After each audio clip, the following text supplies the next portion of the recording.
ಯಾವ 5 ಲಕ್ಷ ಇದು ಯಾಂಥದ್ದು ಭಾರತ್ ಜೋಡೋ ಮಾಡಿರೋ ಯುವಕರನ್ನೇನೋ ಸಂಘಟನೆ ಮಾಡೋದಕ್ಕೆ ಅದೇಂತ ಪಂಚಾಯತಿ ಮಟ್ಟದಲ್ಲಿ 6,000 ಸಂಘಗಳು ಮಾಡೋದು, 4,000 ಇಲ್ಲಿ ಮಾಡೋದು, ಅವ್ರಿಗೆ 10 ಲಕ್ಷ ಒಂದೊಂದು ಸಂಖ್ಯೆ, 1,000 ಕೋಟಿ. ಯಾರಪ್ಪನ ಮನೆ ಏನ್ರಿ?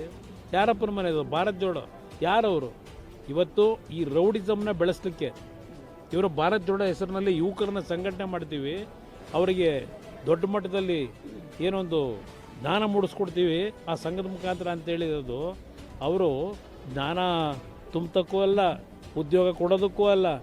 ಇದು ಹಿಂದೆ ಗುಂಡೂರಾವ್ ಕಾಲದಲ್ಲಿ ಒಬ್ಬರು FM ಖಾನ್ ಅಂತ ಇದ್ದರು, ಅವರು ಇದೇ ಥರ ಮಾಡಿದರು, FM ಖಾನ್ ಅಂತೇಳಿ. ಆ ಸಂಸ್ಕೃತಿಯನ್ನು ಈ ರಾಜ್ಯದಲ್ಲಿ ಪುನಃ ತರ್ತಕ್ಕಂಥದ್ದಕ್ಕೆ ಭಾರತ್ ಜೋಡೋ ಹೆಸರಿನಲ್ಲಿ 1,000 ಕೋಟಿ ನಾಡಿನ ಜನತೆಯ ಬೆವರು ಸುರಿಸಿರ್ತಕ್ಕಂಥ ತೆರಿಗೆ ಹಣ, ಅದನ್ನು ಇವತ್ತು ಸಂಘಗಳ ರಚನೆ ಮಾಡ್ತೀನಿ ಅಂತೇಳಿ ಯಾವನ್ರಿ DC ಗಳಿಗೆ ಹೇಳಿ ಅವ್ರ ಮುಖಾಂತರ ಸಂಘ ರಚನೆ ಮಾಡ್ತಾರಂತೆ, ಅವರ ಮುತುವರ್ಜಿಯಲ್ಲಿ. DC ಕೆಲಸ ಇದೇನನ್ನ? ಇದು ಈ ಸರ್ಕಾರದ ಕೆಲಸ ಇದು.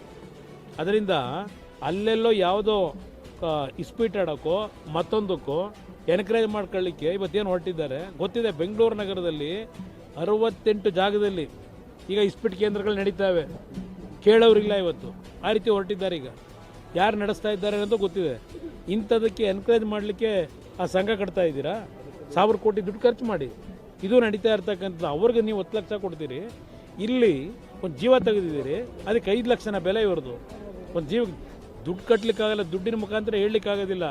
ಅವರು ಬಡತನದಲ್ಲಿರ್ತಕ್ಕಂಥ ಕುಟುಂಬಗಳು, ಅದಕ್ಕೆ ಕನಿಷ್ಠ ಒಂದು 50 ಲಕ್ಷ ರೂಪಾಯಿ ಆದರೂ ಕೊಡಬೇಕು ಅನ್ನೋದು ನನ್ನ ಅಭಿಪ್ರಾಯ.